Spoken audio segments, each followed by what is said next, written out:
Hello, everybody, and welcome to Bears on Film. Not gay, just hairy. True fact.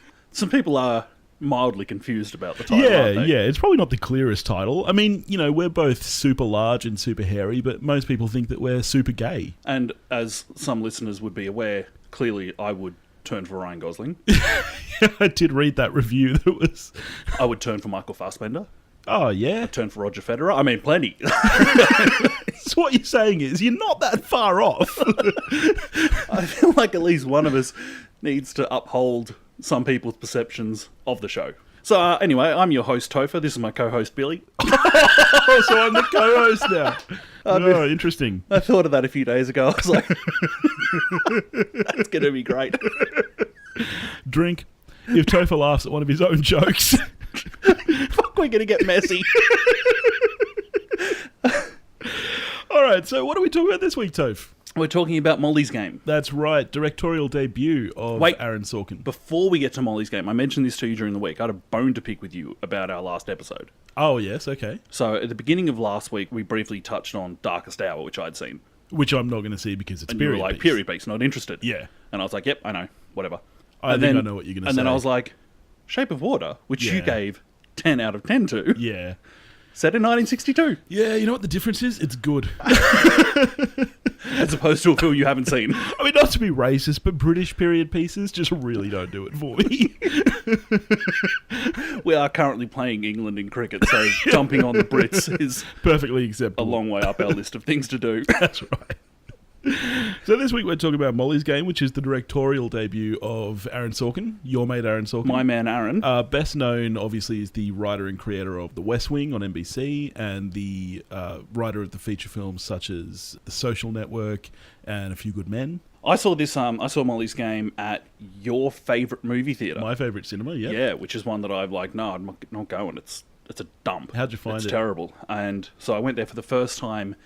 I don't know, actually on the way there I was trying to figure out how long it had been. Since you'd been there? Since I'd been there. It had been a long time. So I went in there, pretty fresh, and it's a dump. No, it's not. It's terrible. It's not. It's the best cinema. Seats are comfy. I don't even know what to tell you about Molly's Game, because I couldn't hear anything over the aircon, which sounded like the crowd at Arrowhead Stadium when the opposition is 3rd and 10. Well, in the theatre's defence, we're in like a 40-degree heat wave at the moment, so can't blame them for blasting the aircon. Let me see if I can try. All right, well, let's talk about Molly's Game. Let's do it. Based on a true story? Yeah, loosely. Yep, based on a book written by Molly. Called Molly's Game. That's correct. Did you know much about this true story before the film? No, nothing. No. The trailer, when I first saw the trailer for this, I suppose probably the first thing I ever heard about it would have been that I read a story that this was going to be Sorkin's next project. That would have been the first time I'd ever heard. All right, cool. Let's get to that later. Let's talk about the script, because obviously that's what Sorkin is most known for, is his writing. Yep. How do you feel about it? The script is, I think, a pretty good script. If I'm judging it as an Aaron Sorkin script, it's weak. Yeah. Look, I remember reading... I mean, Sorkin is great. I remember reading a review of one of his earlier films that basically said the script is well written, but it is written. And that is Sorkin. That's what you're going to get with a Sorkin film. This, I thought, was that to the next degree. The voiceover was way too heavy-handed. It was for half of the film, it was basically like listening to an audiobook. I'm actually wondering how much of her voiceover was directly taken from the book as opposed to being rewritten. Yeah, there was very little emotion in it. I wasn't in love with the voiceover. And I mean, there's some, you got Brian Cox's character in Adaptation. Yeah. Yelling, God help you if you use a voiceover. Yeah. I'm not against voiceover. No, voiceover can be done really well. I wasn't really on board with this one. No. And I think it is that lack of emotion, and it's very heavy-handed. Like, if we're watching Jessica Chastain look at her reflection in a window, talk about how depressed she is, we shouldn't need to have her telling us how depressed she is. We should be able to see that in the visuals of the film. And especially when you've got Jessica Chastain. And honestly, she was so underutilized in this film. I think that she's great. I think she was awesome in Pete's Dragon. I think she was awesome in Jurassic World. And...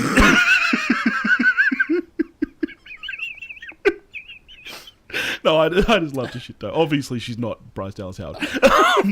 No, I actually think she's a tremendous actress. And in this, I did not give two shits about her because she has nothing to work with, which is such a shame. Did you feel the same way? Yeah, I wasn't that invested. No. In Molly. There's so little emotion in the entire screenplay. I did not care, but yeah. Yeah. Which, to me, it's like, if you don't care about the main character in the film, that's a problem.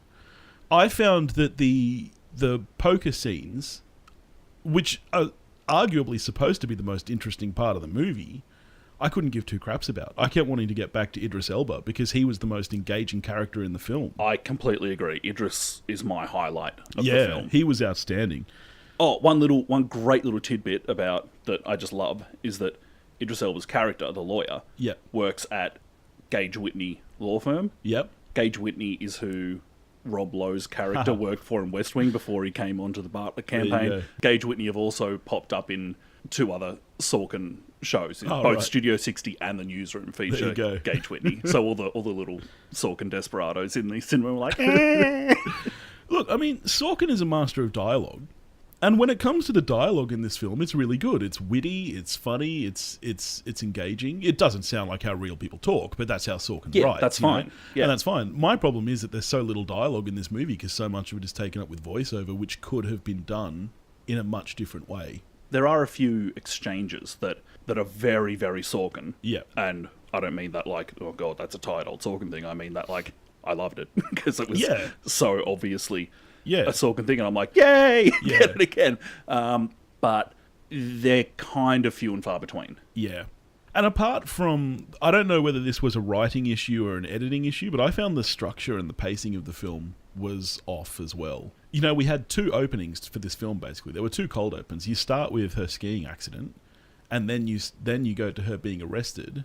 And both of those are kind of introductions. They're both kind of setting the scene, which I could have very much done without that scene of her being arrested, just gone from the skiing straight into, I don't know. See, I reckon maybe I'd rather have started with her being arrested and then later on get back to that. Yeah, that's probably a better solution. How she came to I just found that the structure, the way that we were jumping back and forth, which there's nothing wrong with that often adds interest to a film. And I got to be honest, in this film, if it weren't for that, I probably wouldn't have been that interested.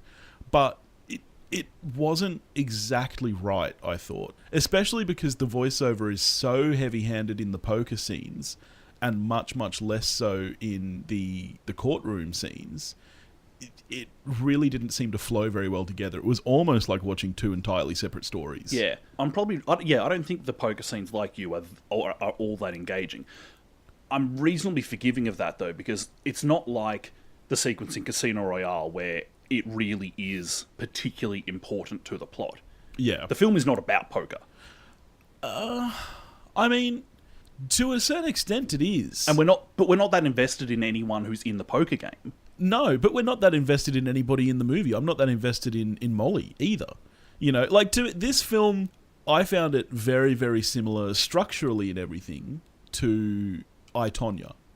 It's, at heart, it's almost kind of a sports movie, but not really about sports. It's about a girl who was brought up poorly and has, you know, like, they were very, very, very similar structurally. And yet this had so much less emotion and story to it. I almost didn't know what I was supposed to care about, you know, because I didn't care about the poker stuff, and I didn't particularly care about Molly getting arrested either, because why should I? So we've got a first-time director here, and if I'm judging Molly's Game as here's somebody's directorial debut, I'm probably ticking off on it. I don't know. I'd like to talk about that a little bit. I don't think it's a poor first effort. Look, I felt it was fine. You know, it was very safe, which I think is a shame. You know, there was nothing interesting about the direction of this movie. Agreed. You know, the cinematography was extremely bland, the editing was extremely bland, and I think given the amount of time Sorkin has been in Hollywood and around Hollywood productions, this is a real, real, real shame, because he's also been on that production side of it. You know, look at Ben Affleck, who, you know, at the time most people thought was just a Hollywood pretty boy who was the bomb in Phantoms. And he comes out of the gate, his very first movie, Gone Baby Gone, followed by The Town, and then Argo. 3 outstanding movies with outstanding direction. But he, for most of his career, was on the acting side. So for him to transition from that to his level of direction is outstanding. And I think for Sorkin to have been doing what he's doing for as long as he have, and this be his directorial debut, I think it's pretty weak. By the same token, he's also been around production design a long time. Would we expect him to step into being the production designer and be awesome at it? No, that's not... But directing is more all-encompassing than that, I think. We're not asking him to nail really one specific skill, you know. Yeah, but doesn't that then make it even harder? Because it's more all-encompassing? I mean, possibly. I don't know. You'd have to ask a director. I think, because directing is really, at the end of the day, about vision. About how clear and how strong your vision is. And given that he wrote this movie, I'm surprised he didn't have a stronger vision for it. So if you look at Sorkin's kind of recent feature scripts, they've been in the hands of Mike Nichols, David Fincher, and Danny Boyle. Yeah, very competent hands. Yeah, we're not talking about people who are just good here. Yeah. And particularly Fincher and Boyle have really specific and excellent visual style. Yeah.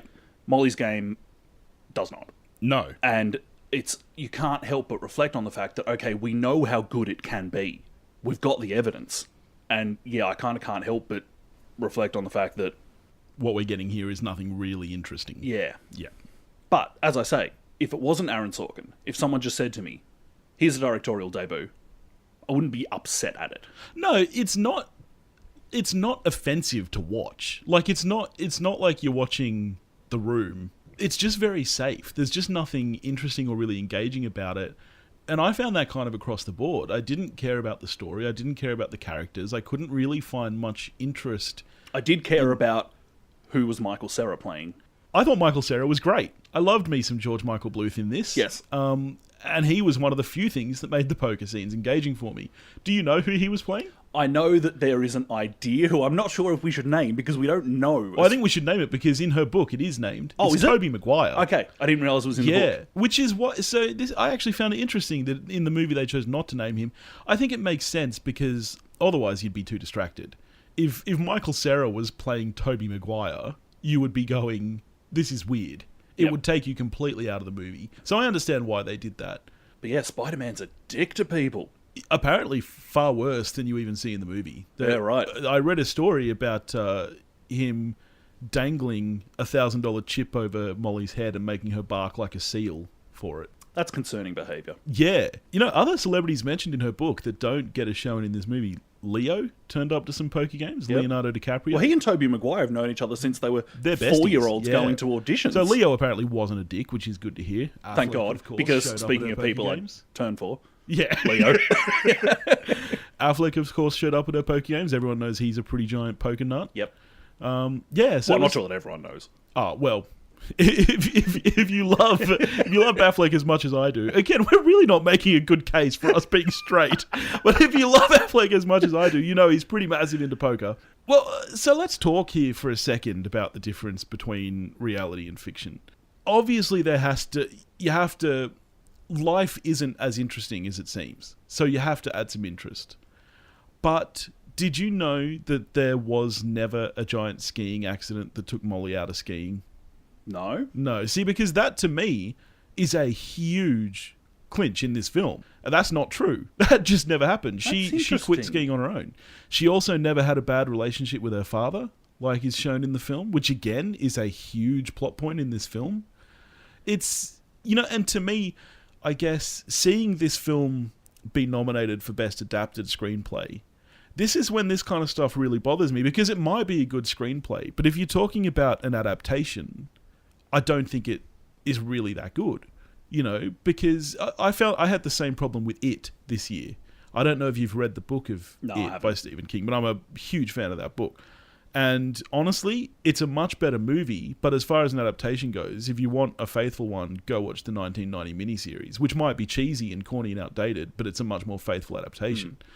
I don't care that much about how faithful scripts are, to be honest. And I have no real beef with taking artistic license if it is in service of the story. It just then, I suppose, depends on, okay, are you selling this as this is what happened? Yes. That's where it becomes murky. Speaking of the daughter-father relationship, I think I know the scene you're going to talk about. I like Kevin Costner playing unlikable. Oh, me too. I thought he was very good because in this. I think Costner has this kind of natural smugness. Yeah. And so I kind of like him going down the path of kind of being a dick. Yeah, I thought that he, along with Idris Elba, was one of the more likable parts of this movie. Yeah. But because he's unlikable. But can we talk about that ice skating scene? What were your thoughts when that happened? When Costner turns up. When he turns up. I assumed it was in her head because I'm like... I think everybody yeah, did. because I'm like, he's not there. And then like, he was. What? What the fuck was that? What? Like, I mean, that was just sloppy. That was such sloppy screenwriting. Yeah, I didn't buy that. No. I mean, that entire scene, though. Like, you know, and then this is the thing when I'm talking about an adaptation. I'm fine with artistic license. But when in this film, you're basically trying to pin Molly's entire life on issues with her father, which never existed. Which is very Sorkin. It is, but you trawl through Sorkin's work. I would have liked to have... What's the truth? Like, surely the truth is more interesting than that. Like... Unless if the truth is just, hey, I wanted some money. That's it. I guess. But that scene, when he first popped up, I think everybody just assumed that was a hallucination. Yeah, for sure. And then she starts talking to him. Yep. And I'm like, for a very long time in that conversation, I was like, is she still hallucinating? Yeah. Are we about to find out that Kevin Costner's been dead the whole time? Is this... Did Sorkin go the full M. Night Shyamalan? It's the switch up of Man of Steel. Yeah. Costner's actually been dead the whole time, but he's appearing as Jor-El. Yeah. Just rewinding a little bit to the non-fiction screenplay, it did occur to me that all of Aaron Sorkin's feature screenplays in the 21st century are non-fiction. Yeah, no, I realised that. So if you go through the screenplays he's done in this century, Charlie Wilson's War, The Social Network, Moneyball, Steve Jobs, Molly's Game. I mean, I wonder if that's a decision that he's never been a great fiction writer. No, because he's not about storytelling. He's not is one about of his weak story. points. Yes. He's not about story. He's about using, as he often puts it, he uses dialogue as music. Yes, he is very, very much a dialogue writer. Yeah. I wouldn't even call him a character writer. I would say he's a dialogue writer. I'd pull you up on that one. Would you? Yeah. Let's talk about that. See, because you're a much larger Sorkin fan than I am, so you probably know better. But I would say that Sorkin dialogue sounds like Sorkin dialogue. Very rarely does it sound like the character who's saying it. I don't find that at all. Certainly, Yeah. and like let's just go to West Wing, which I kind of just, as we've mentioned, could pretty much have on a loop at my apartment. While we're talking about West Wing, let's talk about the fact that he did write every single episode up until when he left.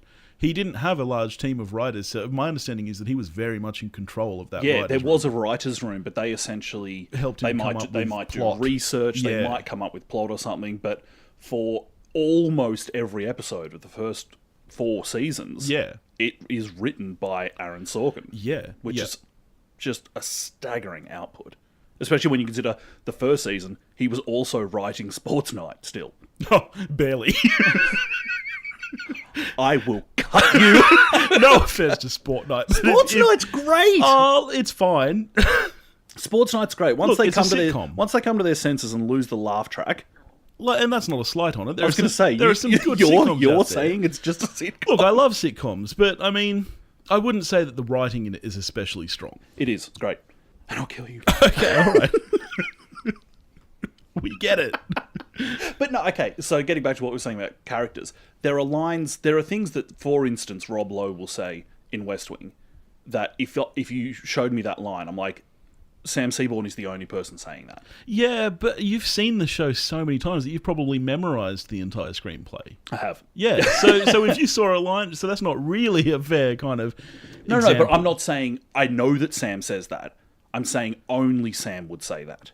I find that Sorkin writes Sorkin. And that's fine. I love what he writes. It is great. But it sounds like Sorkin. What about Charlie Wilson's War? Haven't seen it. Okay, well, that's a dud one to go to then. Okay, Social Network. Okay. Sean Parker's dialogue in The Social Network, that's only coming from that character. All right, maybe I need to go back and rewatch it. Just do what I do and have Sorkin on a loop.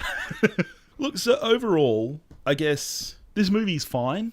I didn't hate the fact that I watched it, but nothing in it, I mean, certainly nothing in it struck me as Oscar-worthy. I'm with you. And I'm going to go out there and say this, that if this wasn't a Sorkin screenplay, it would never have even been in Oscar conversation. I completely agree. I think if this was written by me, it's not getting nominated. Oh, no, God, no. If the exact same words are on the page, written by me, it's not getting nominated. Look, honestly, even with this cast, and the cast is great, like, the cast is good. Even with this cast, if this movie was not written by Sorkin, I don't even know how long it would be in theaters for, to be honest, because this is a movie that you'd watch on a plane, or that you would get direct to video. Yeah. Like, you know, I don't want my money back. I'm not upset at the 2 hours I spent in the cinema. Look, it's a fine way to spend an evening, but so is what women want. and, you know, I don't really remember. Not a good movie, but, you know, if it's on in the background, whatever. That's how I felt about this. So, sadly for me, this is a 5. I'm a 5. All right. Oh, wow. That's insane. I was so sure that you were going to like this more than me just on the strength of Sorkin. Yeah. And I'm so glad that we're eye to eye. Which I'm is not. weird, because we're I think usually it's boring hoping... when we're eye to eye. I don't think it's a bad movie. No, it's a perfectly average movie. And it's not the movie's fault that I can't help but judge it as an Aaron Sorkin written movie. But I can't. No, look, like, you know, it's funny. I've seen some things online, people talking about, for example, Jessica Chastain being snubbed for the Oscar, and I'm like, Jesus, that's crazy. Like, when you look at who's nominated, who are you knocking out? That's the thing. I think that Best Actress is going to be the toughest category this year. I was going to say probably Supporting Actress. I think Remind me who's up for supporting. I think Alison Janney has it for supporting. So do I. I actually don't think there's a great deal of suspense in either actress or supporting actress. I think it's pretty well locked. Well, who do you think has actress? Frances McDormand? I think Frances McDormand has it. I think Frances McDormand has it, but if you look at that category... But we are going to talk about Oscars more closer to it, so we won't go in too deep now. We won't go too deep, because we will do kind of our prediction episode when we get closer to the time, probably the week before. But I think actress is going to be the toughest category this year, because everybody up for that category is outstanding, and all those films are outstanding. Yeah. But speaking of awards, Razzie nominations did come out. Oh, did they? Have you seen? I haven't, no. All right, so I won't go into all the awards, but I'm pretty sure, correct me if I'm wrong. Oh, no, sorry, there's one you haven't... Well, I don't know that there's one you haven't seen. There's one I suspect you haven't seen. Up for Worst Picture, yep, we have Baywatch. I quite liked that movie. I gave that a 6, so I liked that better than Molly's Game. But this is, you know what you're walking into. You don't walk into Baywatch expecting a masterpiece. Well, see, you walk in expecting The Rock and Zac Efron. A lot of people I heard said that on the strength of the trailer, they thought they were getting something a lot smarter. I knew exactly what I was getting, and I was totally fine with it. It was totally fine. So there's Baywatch, there's the Emoji Movie, there's 50 Shades Darker, there's The Mummy, and there's Transformers: The Last Night. You've seen most of them. I have. I've seen all of them except for 50 Shades. I've seen none of them. All right. You want to hear my opinion on them all? I do. All right. Yeah, Emoji Movie's a sack of shit. Sorry for my language. Kids. I have been pulled up on that. But it does have an actual shit in it. It does, yeah. It does. Voiced by Patrick Stewart, isn't it? Patrick Stewart, yeah. Good grief. The Mummy, honestly, not as bad as you would expect. It is a weak movie, especially when you compare it to like Brendan Fraser's The Mummy. It did manage to single-handedly sink a film franchise before it even started. Which is a real shame, because that was the most interesting part of it. When I was expecting the movie to be terrible, I walk in, the first thing they open with is the kind of build-up of that dark universe, and I was like, you know what? I reckon I could get behind that. Rest of the movie's not that great, but it's not terrible either. It's just kind of there. Yeah, I wouldn't watch it again. You've not convinced me. And what was the last one? Transformers: The Last Night, which is the only Transformers film you've seen. It is the only one I've seen, and I don't know why I even watched it. It's like 3.5 hours long. I think I might have messaged you this at the time. It's filmed in 3 different aspect ratios and edited in 3 different aspect ratios. So it's constantly cutting between like super wide, kind of like almost 4:3. Like it's really, really weird to watch. And not just scene to scene. I'm talking about shot to shot. It changes aspects. So I've seen every Transformers movie up to this point. Right, because like the first one, I'll admit I enjoy the first one, you know. I'm a Transformers kid. I'm like the exact right age. And so the first one I was just really excited about. Yeah. Is that Marky Mark? No, he didn't come in until number 4. Oh, it was Shia LaBeouf? The first 3 are LaBeouf. Oh, actual cannibal. Actual cannibal, Shia LaBeouf. Yeah. So they get, in my opinion, they just get progressively worse. But they all had such good trailers. Like Age of Extinction was just such a good trailer. I was like, oh my God, they've sorted this out. They've got their shit together. This is going to be amazing. Is it one of those things, though, where the trailer shows you the entire movie? No, because there's no real plot. Oh, right. Age of Extinction would be in the worst 5 films I've ever sat through. Wow. Well, definitely don't see The Last Night. We should run our own Razzies. Well, that'd be easy. Here you go, Justice League.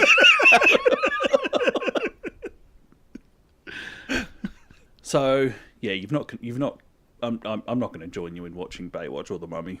I might make you watch it for the show. I suppose you could do that. I could do that. Could do that. The day that Bears on Film ended. Right before Reindeer Games. Yeah, we're all looking forward to that one. All right, well, that's us for this week. If you've got nothing better to do, go watch Molly's Game. Yeah, I mean, go look, see it. Just don't expect what you're probably expecting. Well, if you'd like to get in touch with us, you can do that at bearsonfilmmailbag@gmail.com. You can reach out to us on Bears at Film Pod at Twitter or Bears on Film Podcast at Facebook or Instagram. And tell us if we should change our name. Just do it. Although we'll tell you you're a homophobe and to piss off. But I'll tell you what, if we get 10 emails telling us to change our name, we'll think about it. Seems like a lot of work, but we'll think about it. Well, a lot of work for you. I wouldn't. Yeah, you don't do shit. I don't do anything. I'll make you go back to all the previous episodes and edit out every time we've said Bears on Film. Just replace it with a computer-generated voice. It's just Stephen Hawking saying whatever our new name is. All right, catches.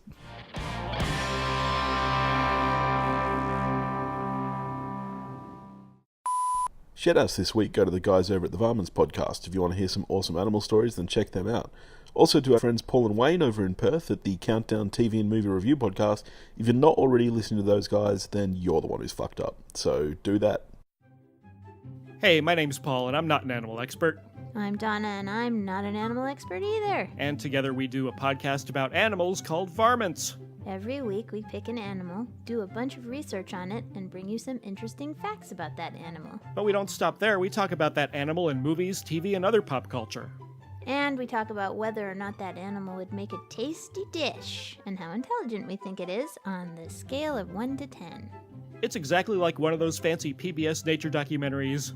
Except with more poo jokes. New episodes go live every Thursday wherever you find your favorite podcasts. Or you can visit us at blazingcariboustudios.com. Varmints! Varmints!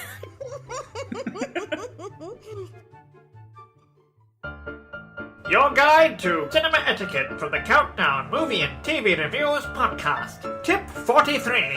When attending the cinema with your good friends or significant other, don't assume anyone else has any interest in what you have to say. So, always remember... Whisper, fuckface! It's not rocket science. For more useful cinema etiquette, join Paul and Wayne on the Countdown Movie and TV Reviews podcast at Podomatic on iTunes or your favorite podcast app.